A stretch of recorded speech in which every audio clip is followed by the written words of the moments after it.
नमस्कार, आप देख रहे हैं न्यूज़ वन इंडिया और मैं हूं स्वाति चौरासी और आप सभी का स्वागत है हमारे खास कार्यक्रम देवभूमि में। और पहली खबर हरिद्वार से। आज हरिद्वार दौरे पर हैं सीएम त्रिवेंद्र सिंह रावत। शाम 4 बजे योग ग्राम पहुंचेंगे सीएम त्रिवेंद्र सिंह रावत। संतों से मुलाकात कर सकते हैं सीएम। कल पतंजलि योगपीठ में भ्रमण का कार्यक्रम भी है। तो कल पतंजलि योगपीठ जाएंगे सीएम त्रिवेंद्र सिंह रावत और हरिद्वार दौरे पर हैं फिलहाल।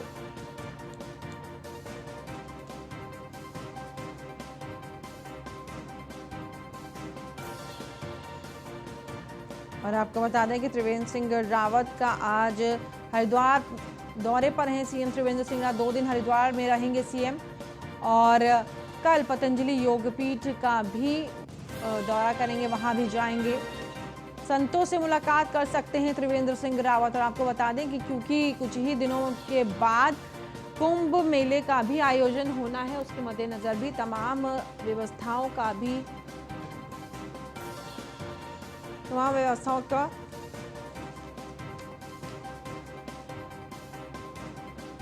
और सुमित सैनी हमारे संवाददाता हरिद्वार से हमारे साथ लाइव जुड़ गए हैं। तो सुमित से हम बातचीत कर लेते हैं। सुमित, जिस तरीके से 2 दिन के दौरे पर हैं त्रिवेंद्र सिंह रावत, क्या कुछ विस्तार से बताइए उनके दौरे में कार्यक्रम है, कहां कहां वो जाएंगे और आगे के क्या कार्यक्रम है? रावत उत्तराखंड के जो 2 दिवसीय दौरे पर हरिद्वार में है, 4 बजे वो हरिद्वार में पहुंचेंगे। यहाँ पर पतंजलि योग ग्राम है, योग ग्राम में ही उनका रात्रि का निवास होगा। उसके बाद अगले दिन ये हेलीपैड के हेलीकॉप्टर से द्वारा पतंजलि हेलीपैड पर पहुंचेंगे और वहां पर पतंजलि फेज 1 फेज 2 का निरीक्षण करेंगे। उसके बाद हरिद्वार में निरंजनी अखाड़े में जो नवनियुक्त कैलासानंद पुरी जो निरंजनी अखाड़े के आचार्य महामंडलेश्वर का पट्टा अभिषेक होगा, उस पट्टाभिषेक के कार्यक्रम में भी शामिल होंगे। ये क्योंकि अब कुंभ भी आने जा रहा है, तो यहाँ पर संतों से भी उनकी मुलाकात होगी और जो अधिकारियों के साथ भी एक बैठक भी कर सकते हैं। जी, जिस तरीके से आपने बताया कि संतों से मुलाकात होगी, कुंभ को लेकर के भी तमाम तैयारियों का जायजा भी ले सकते हैं त्रिवेंद्र सिंह रावत। बिल्कुल, कुंभ को लेकर क्योंकि कल सोमवती अमावस्या का स्नान भी है और क्योंकि जो महाकुंभ है, महाकुंभ का जो कल का एक ट्रायल के रूप में भी देखा जा रहा है, क्योंकि अभी तक जो कुंभ के नोटिफिकेशन जारी नहीं किया, जो फरवरी के लास्ट में जाकर नोटिफिकेशन जारी होगा कुंभ का। लेकिन जो सोमवती अमावस्या का स्नान है, इसको बहुत बड़ा इसको एक चुनौती के तौर पर देखा जा रहा है, क्योंकि एक कुंभ की ट्रायल भी हो सकती है की तरह ही इसको लिया जा रहा है। इसके लिए तमाम जो व्यवस्थाएं बना दी गई है और मुख्यमंत्री त्रिवेंद्र सिंह रावत भी 2 दिवसीय दौरे पर हरिद्वार में रहेंगे। जो कल सोमवती अमावस्या का स्नान भी है, वहां पर भी रहेंगे और जो अखाड़ा परिषद के जो अध्यक्ष है, उनसे भी मुलाकात होगी और पट्टाभिषेक में शामिल होंगे, क्योंकि वो भी बहुत बड़ा कार्यक्रम है। उस कार्यक्रम में भी वो शिरकत करेंगे, क्योंकि वहां पर उनसे तमाम जो साधु संत है, उनकी सभी से वहां पर भी मुलाकात भी होगी। जी, तमाम जानकारी के लिए सुमित आपका बहुत बहुत धन्यवाद। तो 2 दिन के दौरे पर हैं सीएम त्रिवेंद्र सिंह रावत और तमाम जानकारी अभी हमारे संवाददाता सुमित सैनी ने हम तक पहुंचाई है कि आज पतंजलि योगपीठ के भ्रमण करेंगे और उसके बाद क्योंकि कुछ ही दिनों में अब दोबारा आपको बता दें कि कुंभ मेले का भी आयोजन होना है हरिद्वार में, उसके मद्देनजर भी तमाम बातचीत आज करेंगे। रुक करते हैं अगली खबर का। उत्तराखंड में बर्ड फ्लू को लेकर के हाई अलर्ट जारी कर दिया गया। वन विभाग और पशुपालक विभाग ने बनाई है रणनीति। वेटलैंड में विशेष सतर्कता बरतने के निर्देश दिए गए हैं। किसी एक डीएफओ को नोडल अफसर अपॉइंट करने के निर्देश पशुपालन मंत्री रेखा आर्या ने हालात की समीक्षा की। उत्तराखंड में बर्ड फ्लू की पुष्टि हो चुकी है।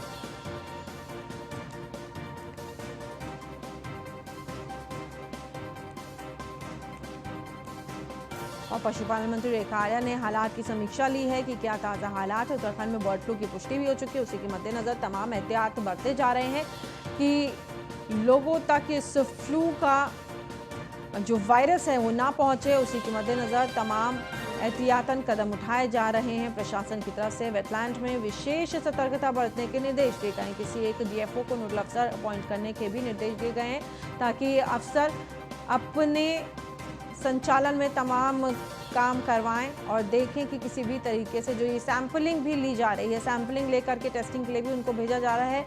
जितने भी वहाँ पे पक्षी हैं जो बर्ड फ्लू के अंतर्गत आते हैं, जिनको संभवतः बर्ड फ्लू हो सकता है, उनकी सैंपलिंग की जांच भी करवाई जा रही है। वेटलैंड में विशेष सतर्कता बरतने के निर्देश दिए गए हैं।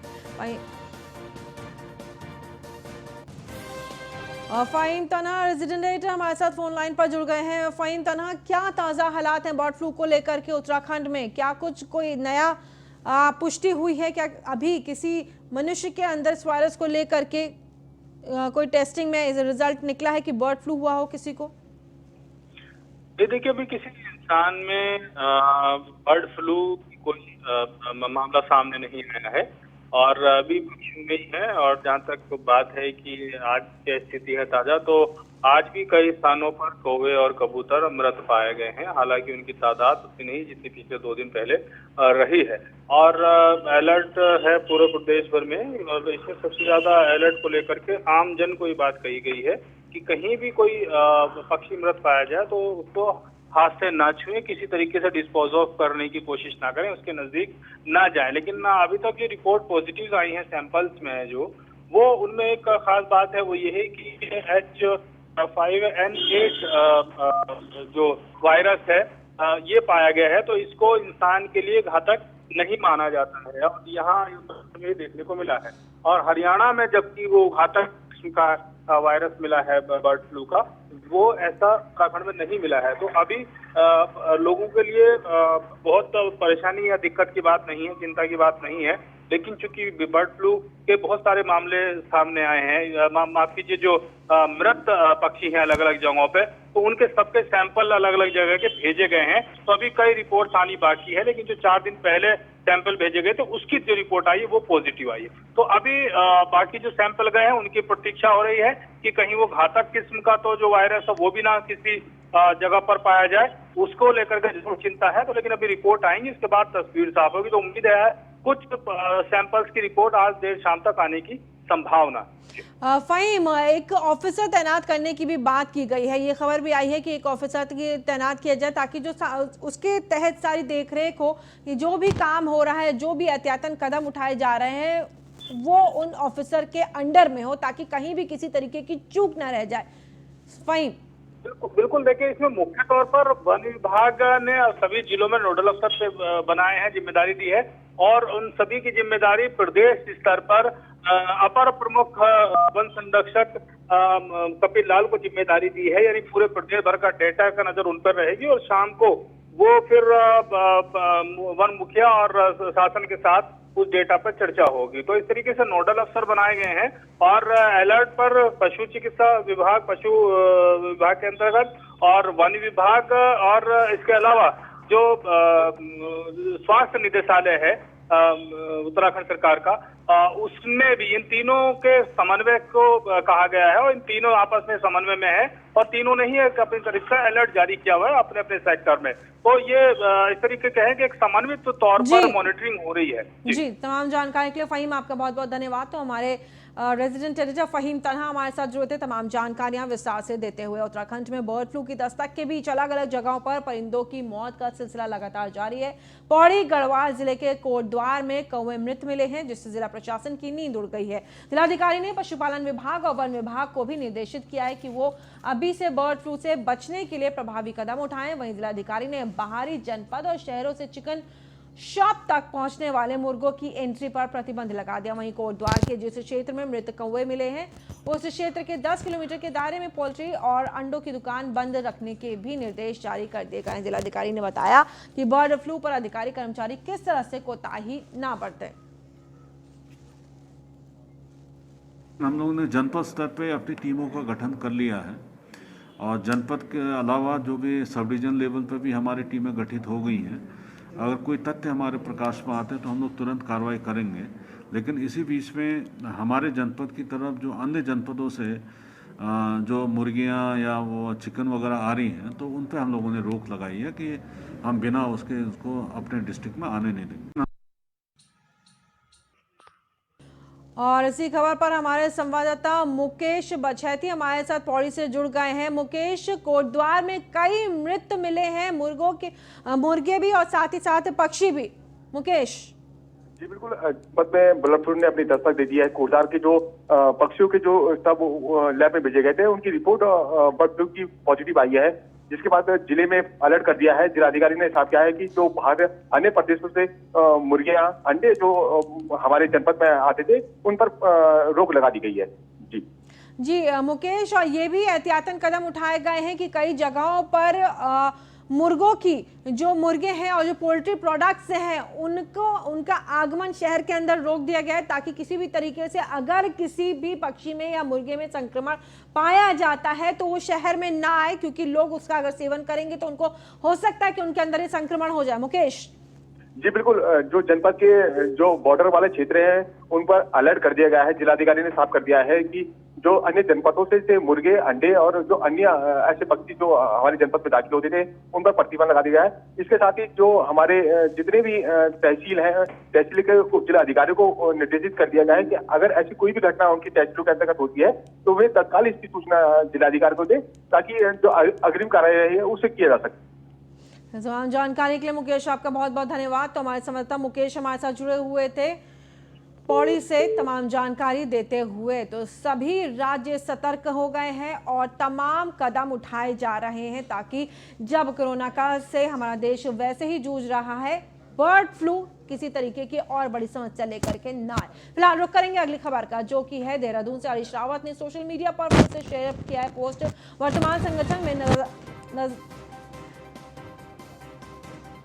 नजरअंदगी पर जाहिर की पीड़ा, सीएम का चेहरा घोषित करने में संकोच कैसा, ये कहना है हरीश रावत का। गढ़वाल मंडल के दौरे पर है पूर्व सीएम हरीश रावत। पूर्व सीएम हरीश रावत ने अपनी पोस्ट में लिखा है कि मुख्यमंत्री का चेहरा घोषित होने को लेकर के संकोच कैसा, यदि मेरे सम्मान में ये संकोच है तो मैंने इसमें अपनी तरफ से ये विनती कर ली है कि जिसे भी मुख्यमंत्री का चेहरा घोषित कर दिया जाएगा मैं उसके पीछे खड़ा हूंगा। रणनीति के दृष्टिकोण से भी आवश्यक है कि हम भाजपा द्वारा राज्यों में जीत के लिए अपनाए जा रहे फॉर्मूले का कोई स्थानीय तोड़ निकालें।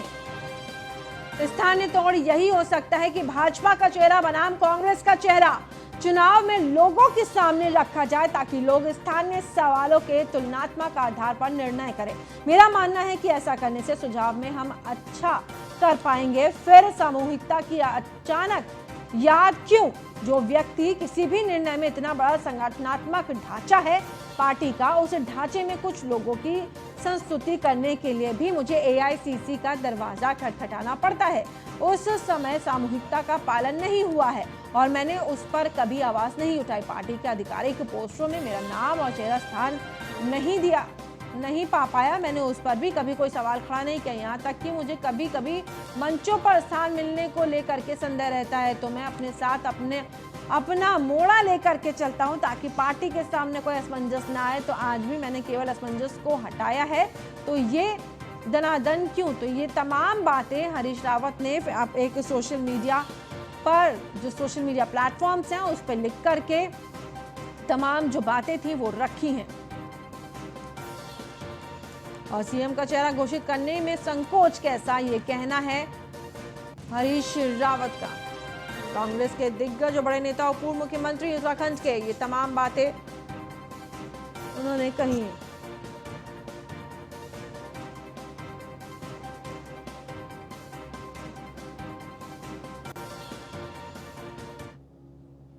और पूर्व सीएम हरीश रावत के फेसबुक पोस्ट से उठे सवाल, क्या खुद को सीएम फेस घोषित करना चाहते हैं हरीश रावत? हरीश रावत ने इस पर सोशल मीडिया पर फिर एक पोस्ट डाला है। पोस्ट डालकर कि प्रीतम सिंह को सीएम फेस घोषित करने को कहा है। ये मांग उन्होंने रखी। हरीश रावत और प्रीतम गुट के बीच की सियासी कहानी जग जाहिर है।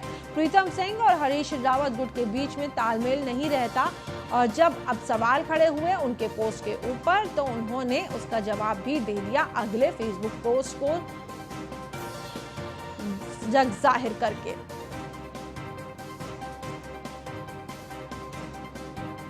फहीम तन्हा हमारे साथ, हमारे रेजिडेंट एडिटर जुड़ गए। फहीम, ये किस तरीके की असमंजस की स्थिति में दिख रही है कांग्रेस, जहां पर खुद जब एक हरीश रावत खुद उत्तराखंड के पूर्व मुख्यमंत्री रह चुके हैं, बड़े दिग्गज नेता हैं उत्तराखंड की सियासत में, और अब देखिए इस तरीके से फेसबुक के जरिए उनको अपने मन की बातें सबके सामने रखनी पड़ रही हैं। वो चाहते हैं कि जब अगर वो ऐसा चाह रहे कि बीजेपी के सामने बिल्कुल निष्ठुरता के साथ कांग्रेस भी अब खड़ी रहे, क्योंकि कांग्रेस का सुपड़ा जगह जगह से साफ हो रहा है, तो ऐसे में क्या स्थितियां बनती हुई दिखाई दे रही हैं कांग्रेस के अंदर, क्योंकि खुद ही एक बड़े नेता हैं और अब इस तरीके के पोस्ट डालने पर मजबूर हैं वो। फहीम, देखिए स्वाति, इस मामले में 3-4 बड़ी बातें प्रमुख तौर पर कही जा सकती है। सबसे पहली बात तो ये कि पूर्व सीएम हरीश रावत उत्तराखंड के पूर्व मुख्यमंत्री हैं। वो मौजूदा राष्ट्रीय महासचिव हैं कांग्रेस के, और पंजाब प्रांत के वो कांग्रेस के प्रभारी हैं। तो ये बड़ा पोर्टफोलियो है हरीश रावत के साथ, और इतने बड़े कद का नेता अगर सोशल मीडिया पर पोस्ट डाल रहा है तो ये अपने आप में बहुत सोचनीय बात है। क्योंकि हरीश रावत के मामले में ये है कि वो जब भी कोई बात कहते हैं और सार्वजनिक तौर पर जब किसी बात को कहते हैं तो उसके निहितार्थ कई होते हैं। इसलिए हरीश रावत कभी भी अकेले किसी बात को यूं ही नहीं कहते हैं। एक बात। दूसरी ये कि चेहरा कांग्रेस का जाहिर करने को लेकर के, घोषित करने को लेकर के मिशन 2022 के लिए उनकी सारी पिछले 3 दिनों से जो लगातार पोस्ट आ रही हैं, उसी में सारी चीजें स्पष्ट हो जा रही हैं कि अभी पिछले दिनों जब प्रदेश प्रभारी देवेंद्र यादव जब कुमाऊं के दौरे पर आए थे तो वहां उन्होंने एक बात कही थी कि हरीश रावत ही नहीं बाकी हर कार्यकर्ता और हर नेता पार्टी संगठन के लिए मजबूत है और जरूरी है, अहम है पार्टी में। तो लिहाजा ये कहीं नहीं उसकी जुड़ी हुई चीज चली आ रही है। देखिए जिस तरीके से उन्होंने दूसरा पोस्ट डाला है और उसमें साफ तौर पे उनके दिल का एक तरीके से दर्द छलका है। उन्होंने साफ लिखा है कि कई बार तो मैं इसी चिंता में रहता हूं कि मुझे पोस्टर पर कहीं जगह मिलेगी नहीं मिलेगी। बड़े नेता हैं वो कांग्रेस के, उत्तराखंड में अच्छी उन्होंने उनकी पैठ रही है और पूर्व मुख्यमंत्री वहां के रहे हैं। उन्होंने ये तक लिख दिया कि स्थान तोड़ नहीं, यही हो सकता है कि भाजपा का चेहरा बनाम कांग्रेस का चेहरा हो, चुनाव में लोगों के सामने रखा जाए ताकि लोग सामान्य सवालों के तुलनात्मक आधार पर निर्णय करें। यानी कि कांग्रेस का जो कार्यकाल रहा है और वर्सेस बीजेपी का जो कार्यकाल है उसमें क्या काम हो रहा है इसकी चर्चा की जाए और उसके बाद जनता तय करे कि किसको अपना मुखिया चुनना है। देखिए कांग्रेस में अगर हम पिछले दिनों से देखें लगातार तो सीएम का चेहरा कौन होगा इसको लेकर के समर्थक अलग दावे कर रहे हैं। हरीश रावत समर्थक हरीश रावत की बात है सोशल मीडिया पे खुल कर प्रीतम सिंह को कहते हैं और हृदय के समर्थक हृदय को कहते हैं।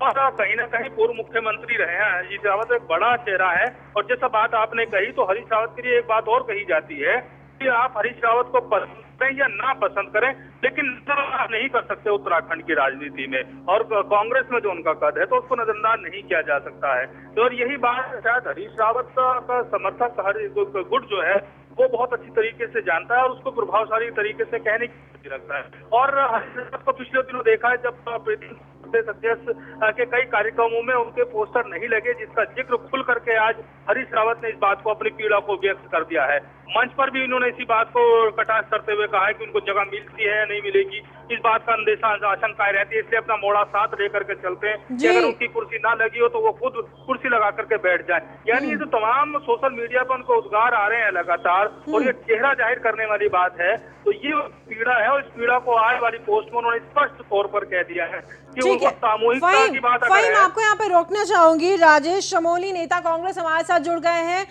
राजेश जी देखिए किस तरीके से पूर्व मुख्यमंत्री का जो उत्तराखंड के रहे हरीश रावत उनका दर्द छलक रहा है। तमाम बातें आज उन्होंने कह डाली है एक सोशल मीडिया प्लेटफॉर्म के जरिए। उन्होंने साफ साफ बताया कि कांग्रेस का पहली बात तो जो हाल है, देखिए ये चीज तो माननी ही पड़ेगी कि फिलहाल कांग्रेस की स्थिति अच्छी नहीं है। ऐसे में जरूरी है कि बीजेपी वर्सेस कांग्रेस के लिए एक चेहरा भी लाया जाए और जो कांग्रेस काम कर चुकी है, बीजेपी का जो कार्यकाल चल रहा है उसमें जो काम हो रहा है उसकी समीक्षा करके जनता के सामने तमाम चीजें रखी जाए, जनता खुद उसके ऊपर फैसला ले। राजेश जी जी सर बोलिए। जी देखिए हरीश रावत जी ने जो भी कहा है ये उनका अपना व्यक्तिगत हो सकता, लेकिन हम हमारे जो पार्टी के संगठन के जो अध्यक्ष है माननीय प्रीतम सिंह जी हैं और लगातार हम उनके नेतृत्व में काम कर रहे हैं। पार्टी में हमारे पार्टी में सिर्फ अध्यक्ष ही सर्वोपरि होता है और अध्यक्ष के अनुसार हम पार्टी में लगातार काम कर रहे हैं। ये उनकी व्यक्तिगत बातें हो सकती है, उनके साथ क्या हुआ ये इस पे मैं ज्यादा कुछ नहीं कहना चाहूंगा, लेकिन हाँ वो भी हमारे पार्टी के बहुत बड़े शीर्ष नेता हैं और बाकी जो भी होगी पार्टी फोरम में उन्होंने चाहे सोशल मीडिया के माध्यम से लिखा है उसको हम पॉलिटिकल फोरम पे बात तो निश्चित अब जाएगी, लेकिन सबको ये ध्यान में रखना होगा, पार्टी संगठन के लोगों को ध्यान में रखना होगा कि पार्टी के संगठन के नेता सिर्फ प्रीतम सिंह जी हैं, उनके नेतृत्व में हम 2022 का चुनाव लड़ेंगे, ये सब लोग जानते हैं। हर पार्टी के संगठन में राष्ट्रीय ठीक है राजेश जी, लेकिन देखिए आप आगे का चुनाव वो प्रीतम जी के नेतृत्व में लड़ना चाहते हैं और पार्टी ने उनको वहां पर चिन्हित किया है, वो वहां पर कार्यभार संभाल रहे हैं, लेकिन हरीश रावत को आप इग्नोर नहीं कर सकते, उनको आप यूं डुलमुल रवैया अपना करके साइडलाइन नहीं कर सकते, क्योंकि उत्तराखंड की राजनीति में वो एक बड़ा चेहरा, एक बड़ा नाम रहे हैं, एक अनुभव है उनके पास, एक लंबे समय का अनुभव है उनके पास।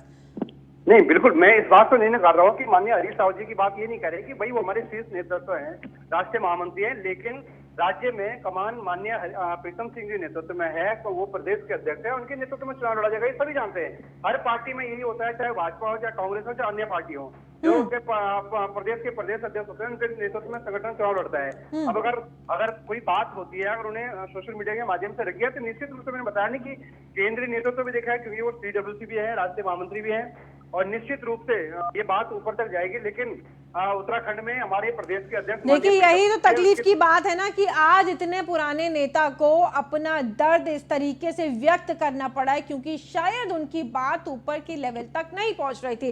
राजेश जी, ये तो साफ दिखाई दे रहा है ना, वो खुद कह रहे हैं भाई मैं पटरा लेकर के अपना साथ में चलता हूँ, कई बार मुझको स्टेज पे भी जगह नहीं दी जाती है, तो मैं वहां पर भी अपने लिए व्यवस्था करके साथ में चलता हूँ। राजेश जी, तो जरूरी ये है ना कि संगठन एकजुट रहे, ना कि दो फाड़ हो जाए। संगठन एकजुट रहे और एकता के साथ चुनाव लड़े जाएं, ताकि कहीं ना कहीं तो कम से कम कांग्रेस अपनी जो चिन्ह है अपना वो वहां पे बना करके रख सके। हर जगह से अपना सुपड़ा साफ करवाना है। नहीं, सुपड़ा, देखिए सुपड़ा वाली बात ही नहीं है। अगर ये सुपड़ा के आपकी बात कर रहे हैं तो ऐसा नहीं है। पिछले 10 चुनाव को आप आकलन कर लीजिए, मध्य प्रदेश हो, चाहे राजस्थान हो, चाहे छत्तीसगढ़ हो, झारखंड हो, महाराष्ट्र हो, तमाम जगह कांग्रेस ने आपके है। बाकी नॉर्थ ईस्ट के आप राज्य देख लीजिए, जहाँ गोवा हो, तमाम आसाम हो, यहाँ सब जगह। जी, हम यही चाहते हैं कि दो फाड़ ना हो पार्टी में। बिल्कुल जी, बिल्कुल, जी जी जी, तमाम जी, हमसे चर्चा में जुड़े रहने के लिए राजेश जी आपका बहुत बहुत धन्यवाद, और हमारे संवाददाता भी हमारे साथ जुड़े हुए थे। फहीम, आपका भी बहुत बहुत धन्यवाद। और अगली खबर भी पौड़ी से। पौड़ी पहुंचे कांग्रेस पार्टी के प्रदेश सचिव कविंद्र इष्टवाल ने राज्य सरकार पर जमकर निशाना साधा। कविंद्र इष्टवाल ने कहा है कि प्रदेश सरकार के 4 सालों में मात्र जनता को छलने का काम किया है। उन्होंने कहा कि प्रदेश के मुख्यमंत्री त्रिवेंद्र सिंह रावत का गृह जनपद पौड़ी आज भी विकास की राह ताक रहा है। पौड़ी जिले में चिकित्सा के हाल बद से बदतर है। कहीं चिकित्साओं की कमी के चलते लोगों को उपचार नहीं मिल पा रहा है, तो कहीं करोड़ों की लागत से लगी मशीनों के संचालन के लिए ऑपरेटर्स तक उपलब्ध नहीं है। इसके साथ ही गांव को जोड़ने वाले लिंक मार्गों की हालत इतनी खस्ता हाल है।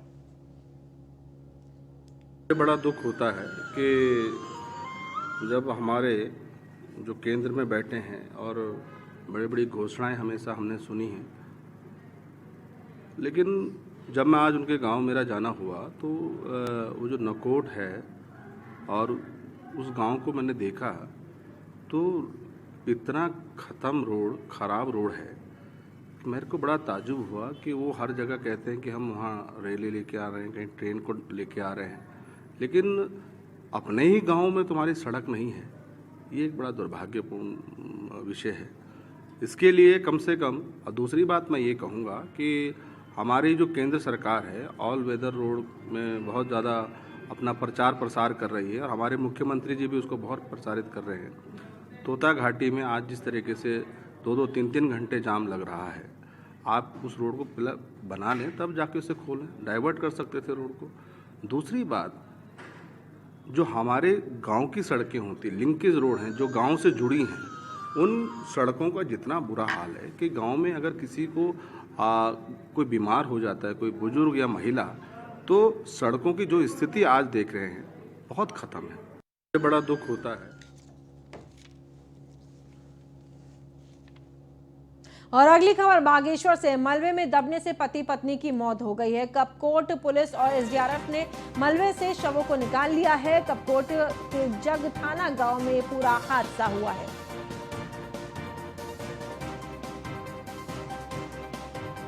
और कपकोट के जगथाना गांव में यह हादसा, मलबे में पति और पत्नी की मौत हो गई है। दबने से, मलबे में दबने से पति और पत्नी की मौत।